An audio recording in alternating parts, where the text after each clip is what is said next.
On April 17, 2023, high on the north face of Annapurna, the day had already decided how it would end. The mountain stood quiet, indifferent, as it always does. At nearly 20,000 feet, the air was thin enough to slow thought itself, and time felt distorted, stretched, heavy, unreliable. For Anurag Malu, a 34-year-old climber from India, the hardest decision of the expedition had already been made the day before. He had turned around just 500 feet below the summit. On Annapurna, that choice alone places you in a minority. Most fatal stories here begin with a refusal to retreat. His did not. Now, he was descending. 3 days without supplemental oxygen had dulled his senses. His fingers were numb inside his gloves. His legs felt disconnected, as if someone else were responsible for moving them. The summit was behind him. Base camp lay far below. In between was the most dangerous part of any Himalayan climb, the descent. When exhaustion replaces ambition and small mistakes stop being small. The plan was simple. One short rappel, 26 feet down an icy wall, then another long, careful retreat toward safety. It should have been routine. It was not. In the space of a few seconds, Anurag Malu vanished from sight, pulled downward into the interior of the mountain itself. No warning, no struggle. Just the sudden, sickening absence of a man who had been standing there moments before. What followed was not a typical Annapurna story, not a clean tragedy, not a heroic summit, but something far stranger, an unfolding sequence of decisions, delays, and coincidences that tested the limits of survival, rescue, and belief. Stories like this are why this channel exists. Not to celebrate summits, but to examine what happens after ambition collides with reality. This is K2 Stories. And this is what Annapurna chose to do next. To understand why Anurag Malu was standing on Annapurna in April 2023, you have to understand the kind of climber he was on, the kind he was not. He did not grow up in the mountains. He came from Kishangarh, a sun-baked city in Rajasthan known for marble trading, not ice axes. His father worked in stone. His mother ran the household. Anurag was a strong student, especially in mathematics, eventually earning a degree in information technology. By his early 30s, he was managing regional tech operations across South Asia. His life, on paper, was stable, predictable, and far removed from the death zones of the Himalaya. But some ideas arrive early and wait patiently. As a schoolboy, Anurag read about Bashendri Pal, the first Indian woman to summit Everest. The story stayed with him, quietly. Years later, in 2013, he was selected as an Antarctic youth ambassador and joined an expedition to the southern continent with polar explorer Robert Swan. Antarctica did not make him a climber, but it planted something more dangerous than skill, certainty. He would later say that standing on the ice there clarified his future. He did not just want adventure, he wanted mountains. The transformation accelerated during the COVID lockdowns. Like many people, Anurag found himself confined, restless, and searching for control. He started running. 1 mile became 5. 5 became 15. His body changed. His confidence followed. When the world reopened, he enrolled in a formal mountaineering course. More importantly, he found a mentor, Bashendri Pal herself, the woman whose story had sparked his imagination decades earlier. From there, his progress was fast, perhaps too fast. Between 2021 and early 2023, Anurag climbed multiple high-altitude peaks. Kangyatsi Mountain Un, Ama, Dablam. These were not beginner mountains. They required technical skill, judgment, and composure. He traveled constantly, he trained relentlessly, and success, repeated often enough, has a way of rewriting internal rules. There was also grief. Anurag's grandmother had died not long before his serious climbing began. He spoke of her often. He believed she was present with him on the mountains, watching, protecting.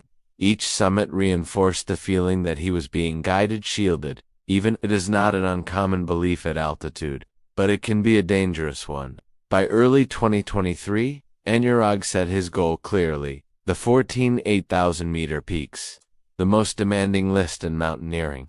Most climbers approach it strategically, starting with peaks like Cho Oyu or Manasluhai, but comparatively forgiving.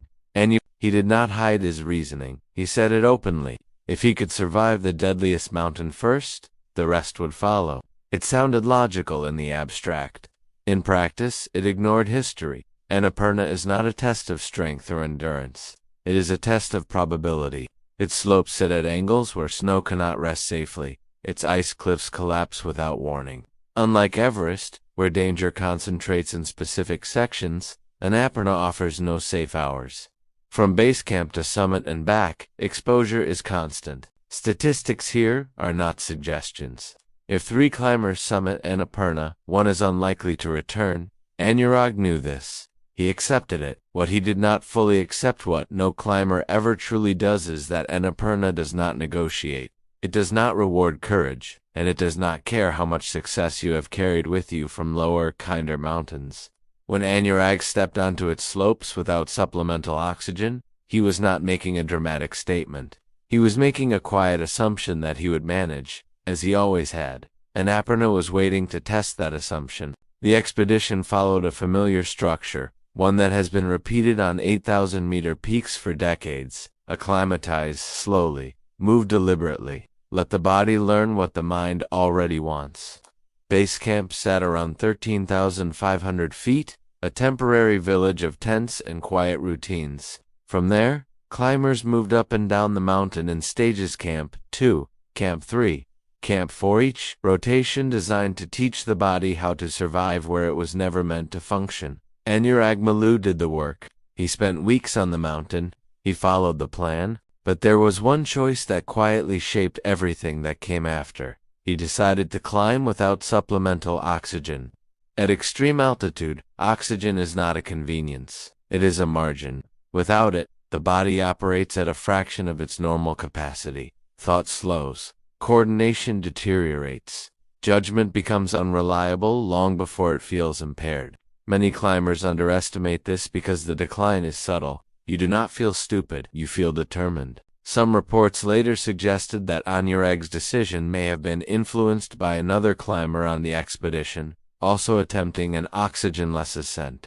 Whether that is true or not almost doesn't matter. What matters is that once the decision was made, everything became harder, especially the descent, which few climbers fear as much as they should. On the night of April 15, 2023, Anurag left camp for just after midnight. The final push had begun. The mountain above him was invisible, swallowed by darkness. His world narrowed to the beam of his headlamp and the sound of his breathing. Every step felt heavier than the last. The wind never stopped. By dawn, he had already been climbing for more than 12 hours. By early afternoon, on April 16th, Anurag reached roughly 26,000 feet, just 500 feet below the summit. From a distance, that sounds trivial. On Annapurna, it is not. He was moving poorly now.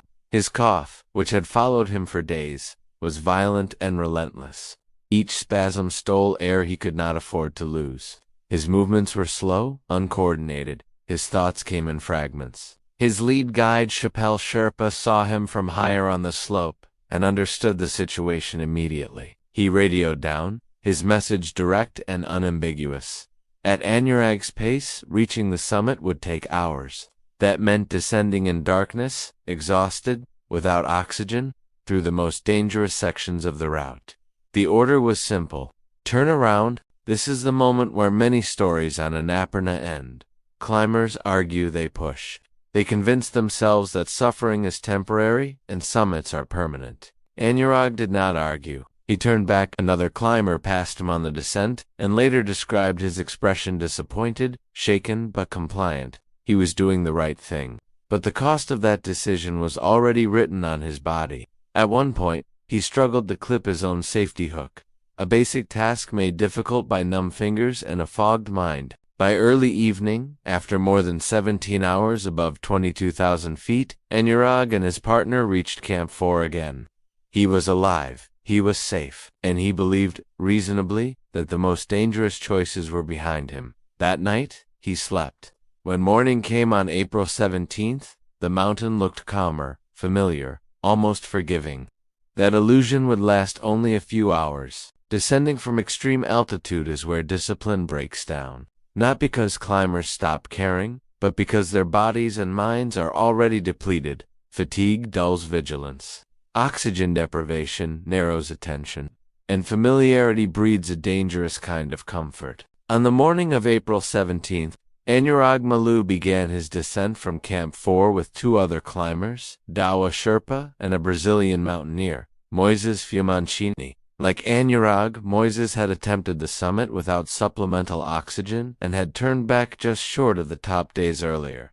All three men were exhausted. All three had spent multiple days above 22,000 feet. At these altitudes, even simple movements require concentration. The route between Camp 3 and Camp 2 included several vertical sections where climbers had to rappel down steep, icy faces. This was standard terrain on Annapurna's north face. Fixed ropes hung from anchors drilled into the ice. Climbers clipped in, descended, unclipped, and moved on. Mid-afternoon, around 2:30 p.m., the group reached one such section, a drop of roughly 26 feet. 3 ropes hung from the anchor point. Moises reached the anchor first. He inspected the ropes, selected one, clipped in, and descended cleanly. When he reached the bottom, he stepped aside and looked up, waiting for Anurag to follow. That is when he saw it. Anurag was not on the same rope. From below, Moises could tell something was wrong. The rope Anurag had chosen looked different, stiffer, shorter. Moises shouted up to him, his voice echoing against the ice. He shouted again, louder. He told him to stop. Anurag did not respond. Later, Moises would say that Anurag appeared to be looking down, focused on the descent, but not truly seeing. After days without oxygen, this kind of tunnel vision is common. The body performs motions, it remembers, while the mind lags behind. The rope slid through Anurag's hands. What Anurag did not realize, and what Moises understood too late, was that this was not a climbing rope. It was a cargo line, used for hauling equipment. Cargo ropes are not designed for rappelling. Most critically, they do not have stopper knots tied at the end. On a proper climbing rope, that knot is a final safeguard. Even if a climber descends too far, the knot jams in the device and stops the fall. There was no knot here. Halfway down the wall, the rope ended. Anurag Malu fell. He dropped roughly 50 feet before slamming into hard blue ice. The impact did not kill him. It did not even stop him. His body slid, uncontrolled, across the frozen slope and then disappeared again, this time into a deep crevasse, a vertical crack in the glacier that split the mountain open. He fell another 230 feet into darkness. Moises and Dawa Sherpa rushed to the edge. They leaned as far as they dared and shouted his name into the void. There was no answer, only blackness and the distant sound of moving ice. This section of the mountain was notorious for avalanches. Every minute they remained increased the risk to their own lives. Still, they stayed. They called, they waited. They hoped for a sound that did not come. Eventually, reality asserted itself. They had to leave the edge. They had to descend and report what had happened. When they reached Camp Dawa, Sherpa radioed the lead guide. His voice was unsteady but clear. Anurag had fallen into a crevasse. Rescue protocols were activated immediately. Helicopters were requested. Equipment was mobilized. But Annapurna does not make rescue easy. By evening, clouds rolled in. Visibility vanished. The first helicopter was forced to turn back. On Annapurna, time does not slow for hope, it moves faster. By nightfall, Anurag Malu had been alone in the mountain for hours, somewhere far below the surface, in a place where survival is measured not in days, but in minutes. And yet, against everything that experience suggested, the story was not over. By the morning of April 18th, Annapurna had begun to erase the evidence. Fresh snow fell through the night. Avalanches swept the upper slopes. From the air, the crevasse where Anurag Malu had disappeared was indistinguishable from the rest of the broken glacier. Helicopters flew when they could, circled when visibility allowed, and turned back when it did not. No sign of movement, no color against the ice, nothing on the ground. The situation was worse. Most climbing ropes are designed for efficiency, not recovery. Standard lengths reach about 200 feet. Anurag had fallen farther than that. Rescue teams reached the crevasse, attempted to anchor lines, and were forced to retreat when snow began to move again. Each delay increased the risk not only to Anurag but to anyone who stayed. By the end of the second day, the unspoken conclusion had settled in. At nearly 20,000 feet, without food or water, trapped in ice, survival beyond 48 hours defied medical logic. After 72 hours, textbooks offered no ambiguity. This was no longer a rescue, it was a recovery. Most expeditions had already begun dismantling base camp. The season was closing. Annapurna, once crowded with ambition, grew quiet. Only a small group remained, 5 Sherpas and 2 Polish climbers, Adam Bilecki and Mariah Shut. Adam Bilecki was not an ordinary presence. In 2018, he had performed a winter rescue on Nana Parbat that many considered impossible, saving a climber in conditions most would not enter. If anyone still had a chance of reaching Anurag, it was him. Even so, expectations were restrained. No one spoke of survival. On the morning of April 20th, 4 days after the fall, the team assembled before dawn. They packed ice screws, pulleys, carabiners. Adam added one more thing to his gear without comment: a rope measuring 230 feet, 30 feet longer than standard at the time. It seemed like a detail. A helicopter lifted them to a landing zone above Camp 2. From there, they walked in silence to the crevasse. The crack in the ice was visible now, a dark vertical wound in the glacier. Anchors were placed. Systems were checked. Adam clipped in and began his descent. Foot by foot, he lowered himself into darkness. The temperature dropped. The walls narrowed. At the very end of the rope, 230 feet down, his headlamp caught a shape yellow. A summit suit. Anurag Malu was wedged between the ice walls, curled on his side, partially buried in snow. Adam cleared ice from the suit, expecting only confirmation. Then he noticed movement, barely perceptible, but unmistakable. A slow rise and fall of the chest. Adam leaned closer. He opened Anurag's eyes and shone his light inside. The pupils contracted. The eyes blinked. He keyed his radio. He's alive. Above him, no one spoke. For a moment, no one could. The extraction took over an hour. When Anurag was finally pulled to the surface, a helicopter was already inbound. Weather was deteriorating again. The window was closing. The aircraft lifted off just in time. At the hospital in Pokhara, Anurag arrived cold beyond measurement. His body temperature did not register. There was no heartbeat, no breathing. After 30 minutes of CPR, he was pronounced dead.